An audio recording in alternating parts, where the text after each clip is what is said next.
Hi, I'm U.S. Senator Marco Rubio from Florida, and this is this week's edition of Constituent Mailbox. You know, this week we're getting a lot of emails and letters about Obamacare and the impact it's having on our country. As you may have read or heard, I'm involved in an effort that basically says that when we come back in September, we shouldn't pass a short-term budget that funds Obamacare because it's been such a disaster for our country. But we've got a lot of strong opinions about it, and I wanted to read a couple of emails that we've gotten that have two different approaches to the issue, two different views of it. So let's go into the mailbox here. And our first email is from Claudia in Ocala, Florida, and this is what she writes. I urge you, Senator Rubio, to continue your effort to defund Obamacare. My daughter has two restaurants, one in Trenton and one in Fanning Springs, Florida. She's already cut employee hours and let some employees go in anticipation of the Health Care Act. She may have to close one of the restaurants if the Health Care Act is fully implemented, affecting some 30 employees. If this act is fully implemented, it will be a disaster to the quality of health care and destroy the economy. Count me as one of your supporters on this difficult mission. On the other hand, we have another email. This comes from Teresa in Boca Raton, Florida, and this is what she writes. She says, I'm a registered Republican and I like Obamacare. I like the fact that my 24-year-old son gets to stay on my medical policy while he's studying medicine. I don't agree with what the president's doing most of the time, but I disagree with what Congress is doing 100% of the time. Knock off the stupid stuff. Do something worthwhile instead of trying to defeat policies that help the middle class. Stay focused on the economy. Stop dealing with side issues like the IRS or Benghazi. I guess I'll start by addressing Teresa's concerns about whether Obamacare actually helps the middle class. Teresa, I think the reason why I'm involved in trying to stop Obamacare is I actually think it desperately and badly hurts the middle class. And let me explain to you why. Obamacare is a requirement that's being put on businesses around the country. They're basically being told, this is what you must do. Now, one of the ways to escape these requirements on business, which is going to increase the cost of doing business, especially for small businesses. So one of the ways that a businesses can escape the cost of Obamacare is by getting rid of employees. Because the law says if you have 50 or more full-time employees, you have to follow these rules. But if you don't have 50 or more full-time employees, you don't have to follow these rules. So what are companies doing, primarily small companies, to get around that? Here's what they're doing. They're doing two things. They're doing three things, actually. The first thing they're doing is they're taking full-time workers and making them part-time workers. That's not good for the middle class. In fact, most of those workers are middle-class workers, working-class folks who are going to be hurt by that. The second thing that they're doing is they're cutting workers completely. They're basically saying, we're not even going to move people to part-time. We're going to go from 49 employees to 29 employees, so we don't fall within the mandates of the law. And you heard the first email from Claudia, which she writes that her daughter owns a restaurant. And I don't know all the particulars of her case, but it sounds like one of the reasons why she's going to get rid of one of her restaurants is to perhaps get away from the mandate. You close a restaurant, you lose employees, all of a sudden the law doesn't fully apply to you, and you can escape its costly effects. And the third thing that is happening is that companies aren't growing. So imagine right now if you're a small business owner, you have this great idea, your company's doing well, and you decide, you know, I'd like to open an additional site. I'd like to grow this company and hire some more people.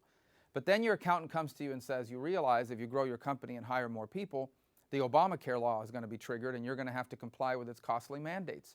So suddenly the company announces, you know what, we're not going to grow. Who does that hurt? That hurts the middle class.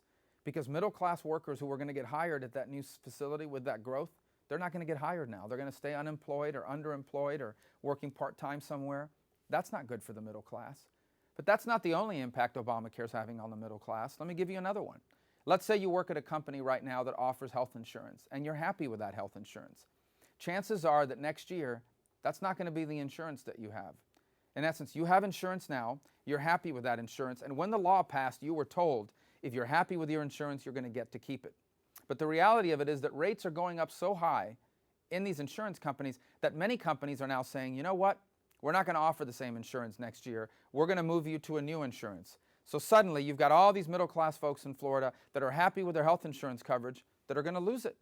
And let me tell you the impact of that. It goes beyond just having a new insurance card. It means that the doctor that you've been going to all these years, the pediatrician that knows your kids and you're comfortable with, that may not be your doctor anymore because under the new insurance plan, that doctor may not be in that network. Chances are they probably aren't.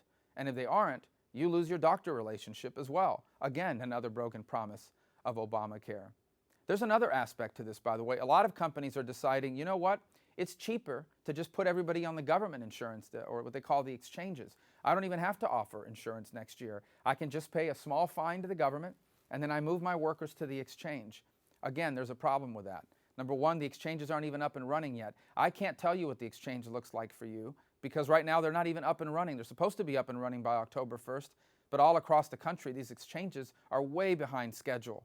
And number two, there's no guarantee. In fact, the likelihood is that the insurance company you're going to have now in the exchange will not be the one you have right now, and you have the same problem all over again.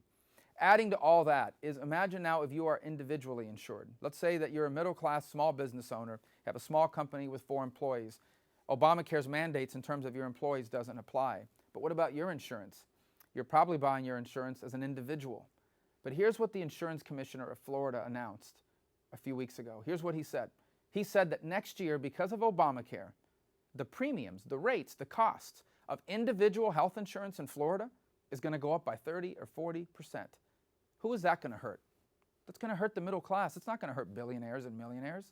They're taken care of. They've got enough money. They may not like Obamacare, but they can afford to deal with it.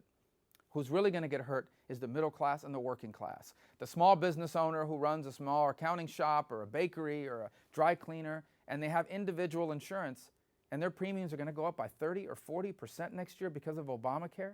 How is that good for the middle class? And that's why I'm so strong on this. This is not a fake crisis. This is a real crisis. And we have a chance to stop this.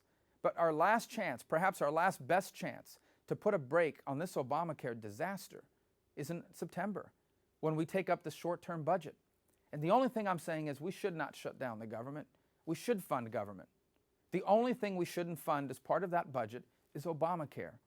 That's all I'm saying. And I think it's unfortunate that the president is saying, well, if you don't fund Obamacare, I'll shut down the government. That's an unreasonable position, especially when so many of his former allies on Obamacare are now saying themselves, let's walk away from it. Not conservative Republicans alone. We're talking about prominent labor unions like the Teamsters who have come out and said, Mr. President, Obamacare is breaking its promises.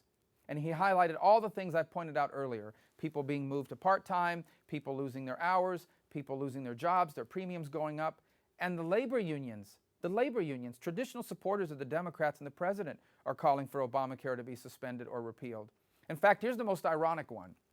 The union that represents the workers at the IRS, they're asking to be freed from Obamacare. They're asking that Obamacare not apply to them. And the irony, these are the same workers who are in charge of enforcing Obamacare. So what they're basically saying is they want the power, the IRS does, to enforce Obamacare, but they don't want to have Obamacare for themselves. That's not fair. And that's what I'm fighting against. And I hope you understand that that's really what I'm focused on. I am focused on the middle class. It's the middle class. That's the reason why I'm fighting to defund Obamacare and stop this from moving further. And I hope I can convince many of you to join us in that effort. Well, I once again want to thank for all the emails and letters that we get. We get so many from so many Floridians, and your opinions matter to us. Even if you don't agree with me, when you send us your opinions, it makes us think about it, and it makes us focus on what's on your mind. We know what's on your mind when you write us, so please continue to email and write us. And we want to thank you for all of those who wrote to us in the past. Write us again in the future, because who knows? Maybe your email or your letter will be the next one we read here on the air. Well, I want to thank you again for the privilege and honor of serving you here in Washington, D.C. May God bless all of you.